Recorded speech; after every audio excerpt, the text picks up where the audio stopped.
Hindi na nakapagpigil ang anak ni dating Pangulong Duterte na si Mayor Sebastian Duterte at hiniling niya na magbitiw na si Pangulong Marcos Jr.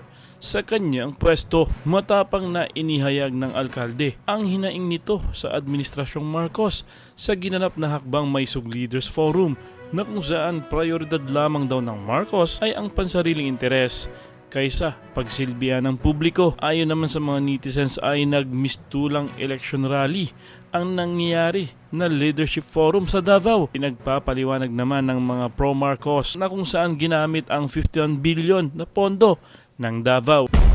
Kayo mga kababayan, tama lang ba na hilingin na magbitiw sa pwesto ang Pangulo makalipas lamang ang kanyang unang taon? Ano ang masasabi nyo sa usaping ito? Actually, sa totoo lang, hindi ko alam if I'm the best person to point out sa mga sentimento ko. Kasi first of all, nagsimula ito dahil sa quarrel between ang aking the Vice President and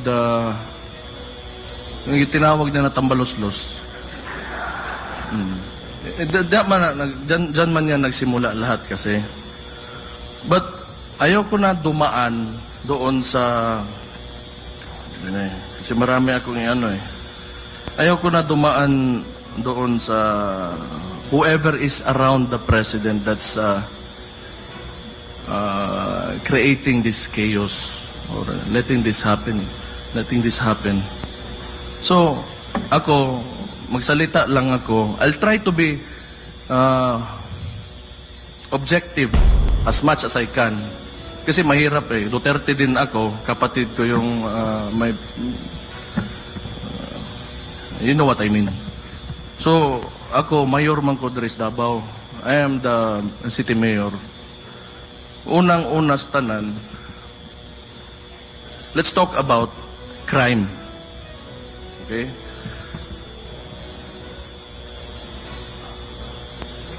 Yung time ng tatay ko, yung former president, si Rodrigo Duterte,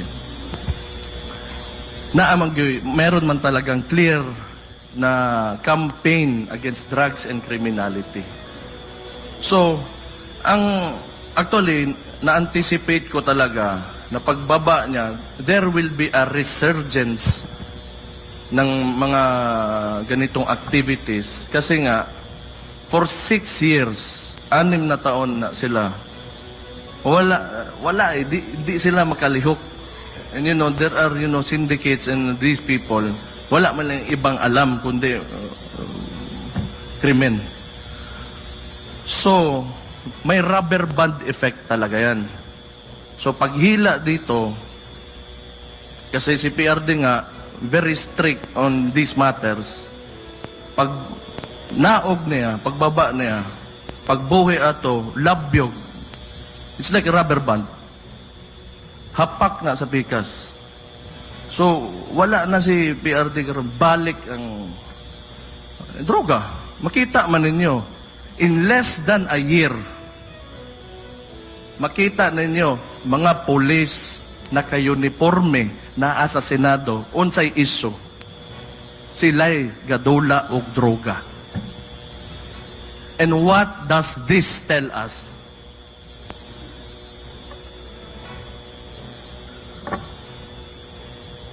Ano yung mangguna?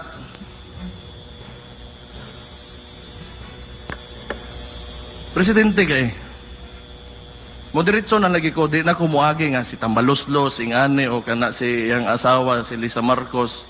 Kinaan naman, nandito na tayo lahat eh. Di na ko moderitso ka, I will, diretso na ko.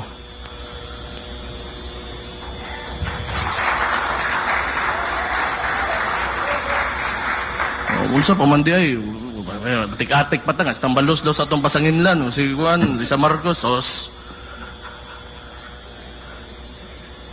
Kailangan kung suda ning may mga Tagalog din no, nato mga bisita, so I need to talk in Tagalog ba. kailangan may pronouncement ka talaga. Kung ano yung nangyari, the previous administration that was successful, ang imuha na your responsibility nga ikaw yung nagpalit, you have to keep that up.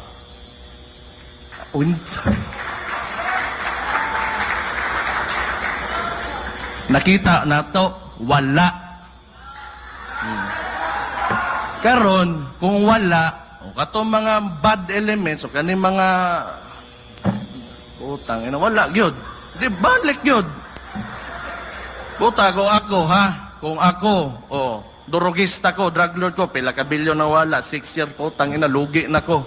Dili na ko makapaskwila sa akong mga kuwan sa laing nasod, putang ina. Wala, mubalik yun na kay mubawi, na negosyo na nila eh.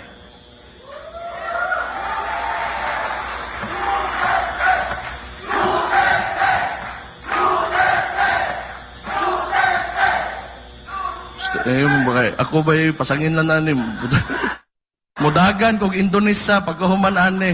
Dito ko magtago. Putang ina ni. Tinuod man na akong ginaingon. Tinuod man na. Mao bitaw dire. Ay na lang mo pangutana pero putang ina. Nga isa pa, okay. Let's move on. Klaro man na, no? Those are very clear situations that we are seeing now. So, kaning droga manggod, para na, and activities of the like, pag naana sa gubot yun na imong lugar. Gubot yun na. Kumuingon ang mga tao, kaning mga di gusto mo dula og patas, ayaw maglaro ng patas ba? Siyempre, then everybody will think that it's okay. Dili man mo badlongon, kinanglan mo badlongon mo imong ay putang ina. O karon. Okay, moving on. Kani medyo this is about Davao City. Naman we have big ticket projects. So we have, meron kami nitong modernization of Transpo, which is the bus system, and the waste to energy. That is what we want for Davao. And we cannot fund it. Medyo expensive yun eh. The national government lang talaga yung may kaya dyan. But anyway,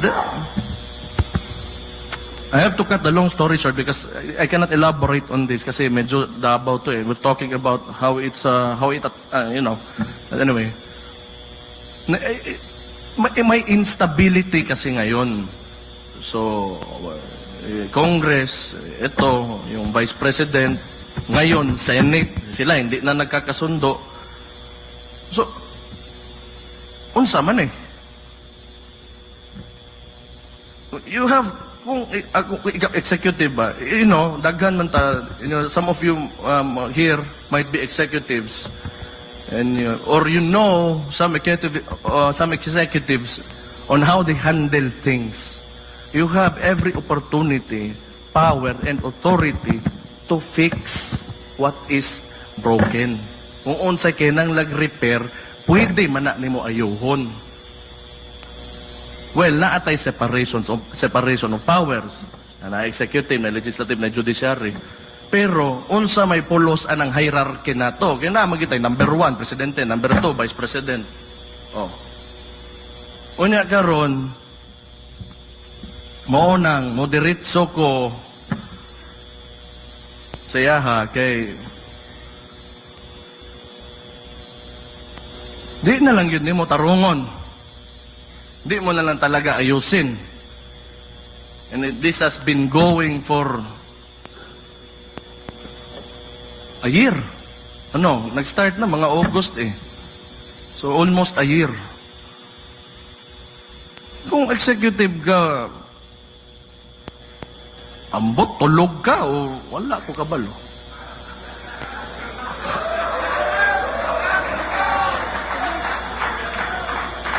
Kamu ba?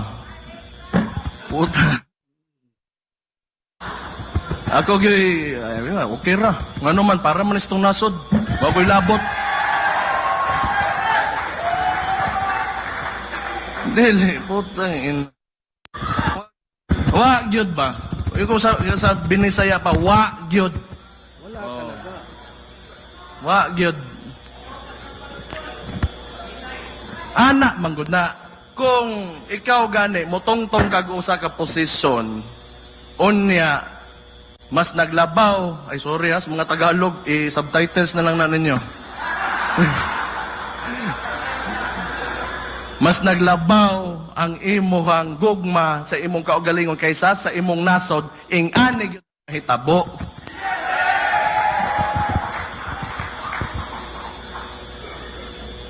Kani, kabalo mo unsay pinakasakit gyud para sa ko as the local executive of Davao City, ano mong LGU. Ako I am 36 years old. 36 anyos ko. Then lumaki ako dito sa Davao, no? Born and raised gyud ako diri sa Davao.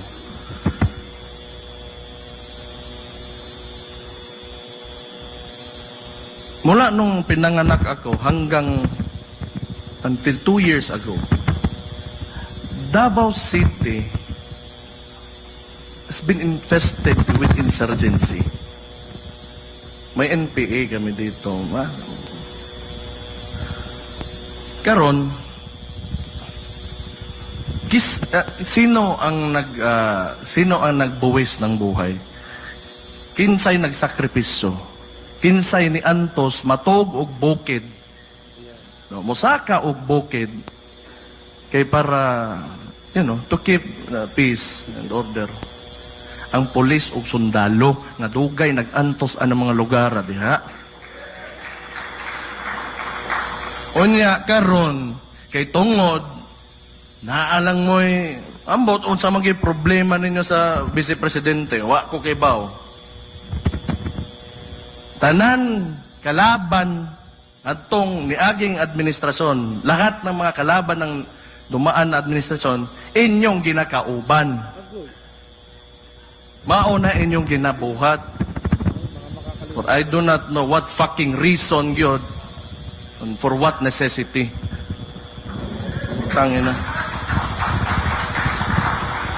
Kaya karon ang nag-antos, kami, mga taga Davao, kato mga probinsya, nga tagapog NPA, nga dugay kaayo, kinawala naman unta na, kay para makahimo na ta, magamit na nato Toyota, wa na'y samok, gibalik na po na karon na ng peace talks nila.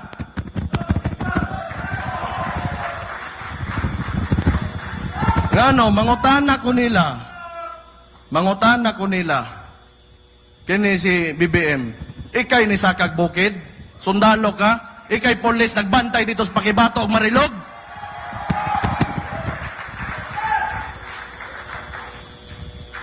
Utangin nagisayunan mo sa mga kinabuhi nga nawala diyan, nag-antos. Mga natibo diya, giilad diya, gihimong NPA. Utang ina. Gisayunan mo, kay wala mo ni agi, anak.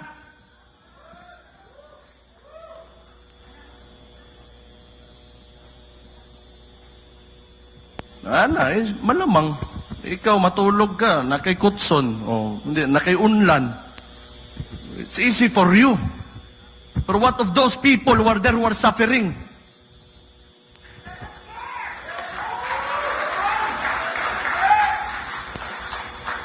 Patay giguan ba? Yawa ni.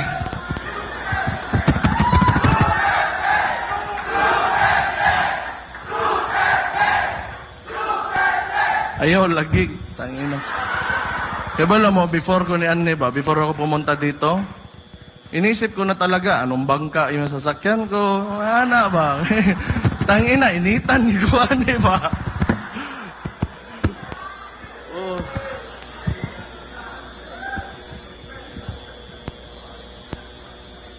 Bitaw,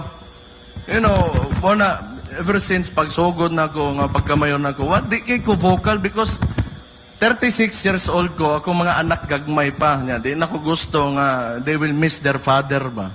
Pero sometimes, di man good makaya, good. We're talking about not only the city, but the entire country. Putang ina mo sukol yun ko. Musukol yun ta. Putang ina. Usa ginahulat na to. Kaya tungod lang ana, their need for self-preservation, you will create all of this. And who is responsible? Kinsa man. Oh, uban na tas Indonesia.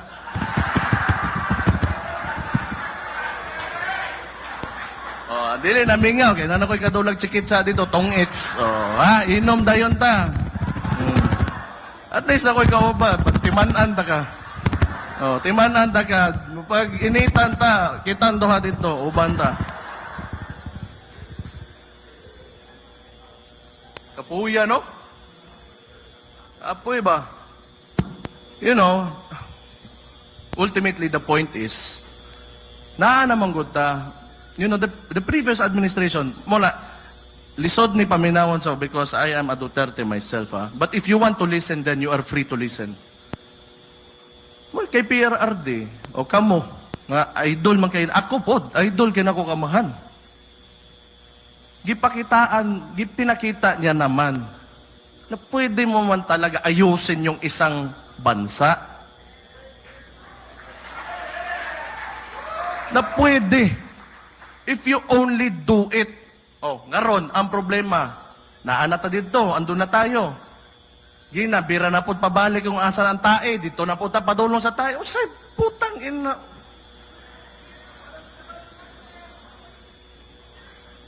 Because, tungod lang, because of politicking, anak, politika lagi perme. Mga bitaw na, yung Pasko Fiesta, yun, gusto na ako kasi pero wala ko'y labot ko'y kaayo ng tambalos-los. Putang ina ng baboya na, sagpaong ko ng kitang ko na. Well, ako, nanaba naman po ko, pero native man nga litson. Crispy na ko ganit. Kato, komersal to na baboy. Kay, pula kay gaping, mga komersal na baboy.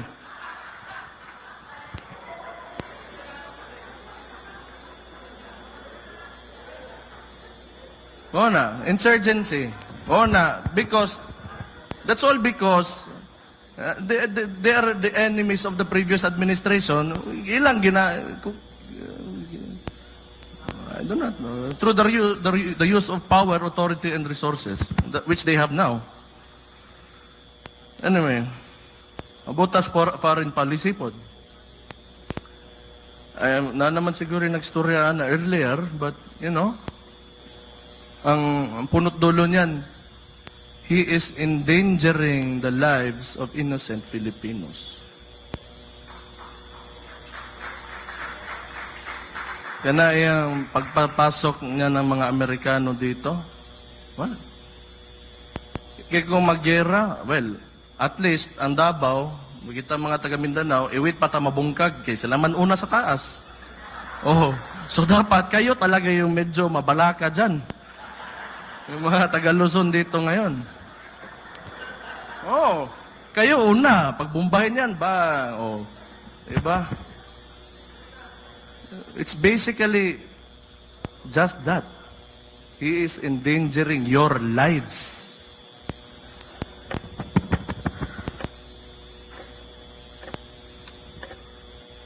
Wala lagi, wa gyud.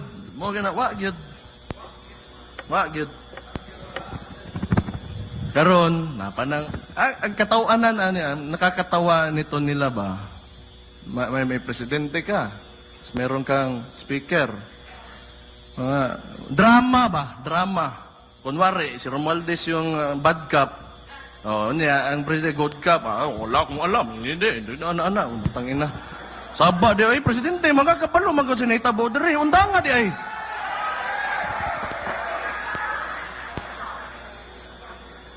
Og natuog ra pod siguro, basig. At least nakadungog na ka karon. Yawaa, oy.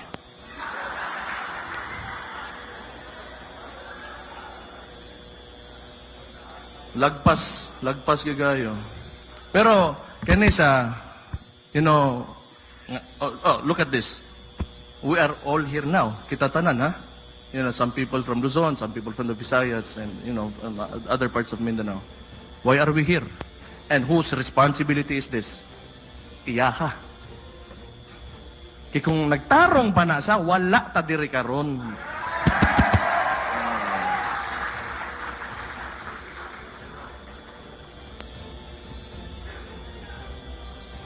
Okay ni. The next following statements will be, you know, it will be my own perception and my personal view of this president.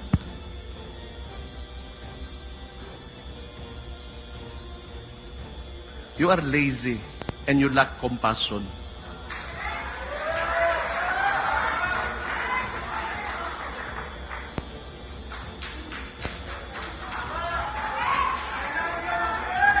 Mauna, kaya yan, you know, we are unhappy. Oh, ngano, nabaday mo diri kay nalipay mo. Oh. Because all of these things that he is causing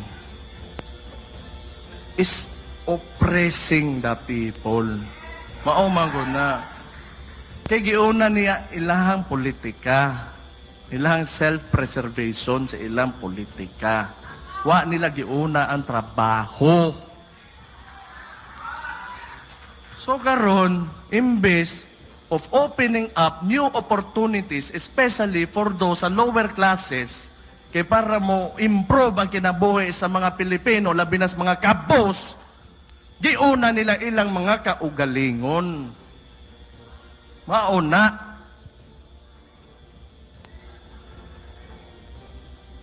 Unsa bagid ako tangina.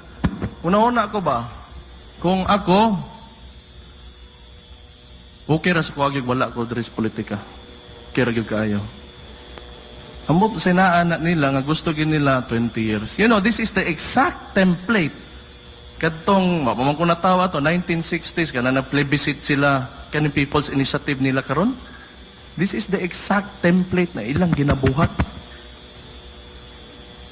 that made them stay in power for around 20 years.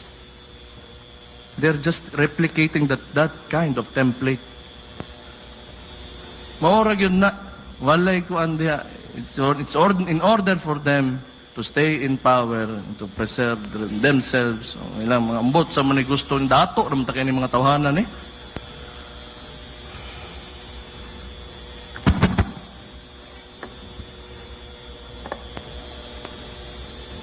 So, unya na ako, I have to reserve some of my, you know, kailangan ko i-reserve yung iba ko pag sabi because we have a bigger rally. Pero, you know, I'm ready to die or maybe leave the Philippines, you know, like if some country will accept me, you know, like for a political asylum. I'm just letting everybody know kay lisod ni, unta, dawaton ko ninyo diya, takas na lang ko. Unsa ba? O, dagan na ta mag-inom, magasgasto na sa alak ron.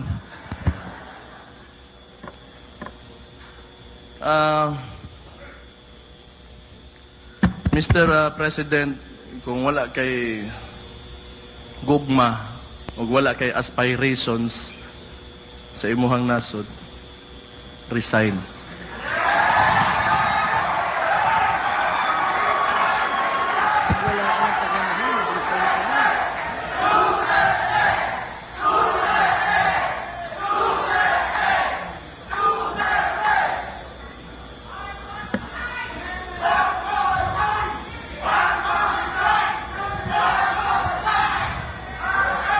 Ingani na, mag-andam tagdako nga barko nagyutan eh. May tagdawaton ta sa Indonesia, Malaysia, napay Vietnam, pili lang, ha? Butuhan na to, konsensus lang, asa ta manago.